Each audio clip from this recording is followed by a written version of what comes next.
आगे 2 तारीख को जो प्रस्तावित बैठक है वो कोई विशेष कुछ उसका कोई ऐसा प्रयोजन नहीं है, लेकिन संगठन की जब हमने कार्यकारिणी का विस्तार किया था, उसको पब्लिश किया था, तो उसके बाद कोई एक बड़ी बैठक हमारी नहीं हो पाई।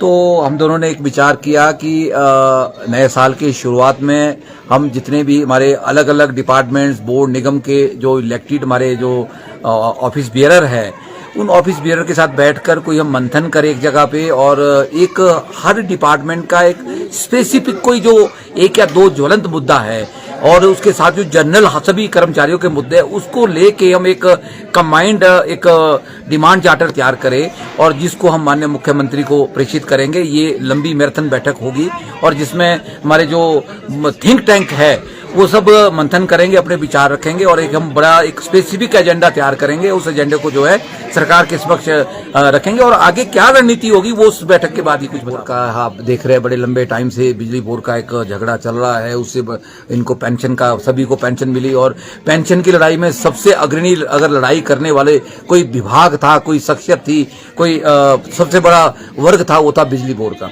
सबको मिली, बिजली बोर्ड जो है उससे महरूम रह गया। सबसे बड़ी बात हम बार 1 तारीख को मैंने माननीय मुख्यमंत्री को यही बात बोली, जब हम दोनों साथ थे तो मैंने बोला माननीय मुख्यमंत्री जी यही वो लोग हैं जो सबसे बढ़ चढ़ के आगे आने वाले हैं, इनकी पेंशन बहाल करो। और बड़े सारे मुद्दे हैं, उन मुद्दों पे हम मुझे लगता है हम 2 तारीख को चर्चा करेंगे। उसमें चाहे हमारे डीए का मुद्दा है, एरियर का मुद्दा है, 4914 का मुद्दा है, पोस्टों को जो कम करने की बात है वो मुद्दे है, रेशनलाइजेशन के मुद्दे चल रहे हैं। मेरे शिक्षा विभाग की बात करें तो वहां पे 2 डायरेक्टरेट बन रहे हैं, उसके ऊपर भी बड़ी अभी काफी गर्मी है। कुछ एक वर्ग उसको लेके सहमति जता रहा है, बहुत से वर्ग ऐसे हैं जिनको उससे नुकसान हो रहा है, वो उनकी अपनी सोच है। उस सब के ऊपर कहीं हम एक सोच बनाने का प्रयास करेंगे। उन मुद्दों को एक अंतिम रूप देने के बाद ही हम कुछ बता पाएंगे कि प्रायोरिटी वाइज किन मुद्दों के ऊपर जो संयुक्त कर्मचारी महासंघ है, जो जिसमें पेंशनर भी है, पेंशनर के मुद्दे उसमें रहेंगे, पेंशनर लोग उसमें आएंगे, उन सबको इकट्ठा करने के बाद हम बता पाएंगे कि भाई ये प्रायोरिटी हमारी सीक्वेंस वाइज रहेंगी। जिससे कर्मचारियों में असली नकली नहीं होता है। कर्मचारी संगठन वो था जो कर्मचारी की बात करेंगे और जिसको कर्मचारियों का समर्थन प्राप्त होगा।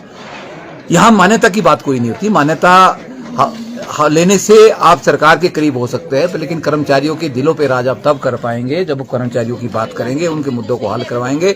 इसलिए कौन संगठन कहाँ है हम उनके ऊपर कोई प्रश्न चिन्ह नहीं करेंगे।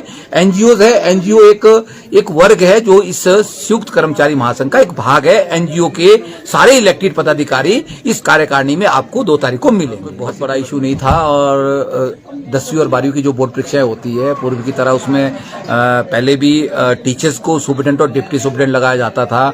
उसमें चॉइस ली जाती थी कि आप अपने 2-3 स्टेशन चॉइस की प्रायोरिटी वाइज दे दो जो उनको सूट करते थे, तो उस हिसाब से वो ड्यूटीज असाइनमेंट होती थी डिप्टी और सुपरिटेंडेंट के लिए।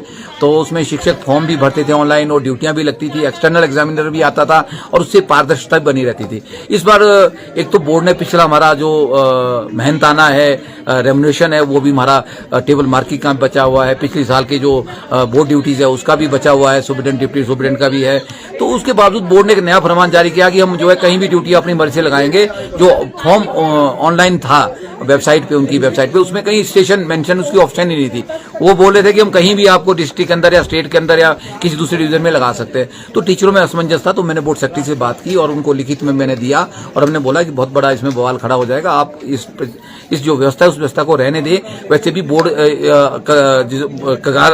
कगाली के आधार पे उस पर खड़ा है और मधाली की स्थिति पे है और बोर्ड के पास पैसा नहीं है देने के लिए। बोर्ड बार बोल रहा है कि शिक्षा विभाग हमारा पैसा नहीं दे रहा, इसलिए हम आगे भुगतान नहीं कर पा रहे। तो मैंने कहा इस तरह का एक्सपेरिमेंट आपको नहीं करना चाहिए।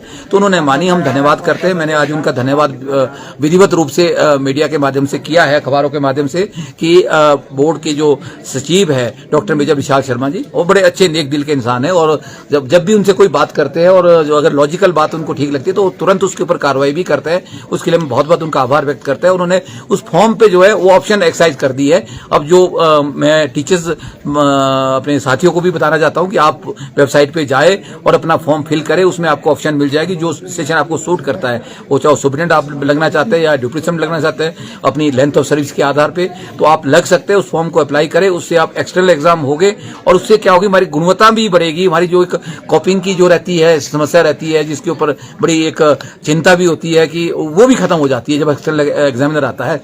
तो बच्चों हमारा ये जो सब कर्मचारी महासंघ बना है, इसमें बहुत सारी जो आपके किसी कॉर्पोरेशन या बोर्ड की जेसीसी ज्वाइंट एक्शन कमेटीज थी, वो भी इसका मेंबर है और एक ब्रॉडर प्लेटफॉर्म है। तो ऐसा इसमें हमें लग रहा है जैसे आपने एनजीओ या दूसरे साथियों की बात की, उनका अपना संगठन है, वो अपने संगठन में अपना काम कर रहे हैं, लेकिन हमारा एक ब्रॉडर है और इसमें ज़्यादातर जो कर्मचारी संगठन है वो कॉर्पोरेट या जो आपके टीचिंग या एजुकेशन डिपार्टमेंट के हैं और बाकी एनजीओ से भी बहुत सारे हमारे संगठन है जिससे काफी जुड़े हुए हैं। दूसरी बात आपने कही कि जो उसमें बैठक में चर्चा होनी, इसमें स्वाभाविक जब कर्मचारी की बैठक है तो राज्य से रिलेटेड जितने कर कर्मचारी के मुद्दे हैं उन मुद्दों की स्वाभाविक है उस पर चर्चा होगी और उसको लेकर के आगे रणनीति भी बनेगी। और खास करके जो बिजली बोर्ड में आज घटनाक्रम चला है, बिजली बोर्ड में आप रैशनलाइजेशन को लेकर के स्टाफ रिडक्शन की बात की जा रही है, बिजली बोर्ड में ओपीएस अभी तक बहाल नहीं हुई है, ये तमाम मुद्दे भी उसमें चर्चा में रहेंगे और इसको लेकर के आगामी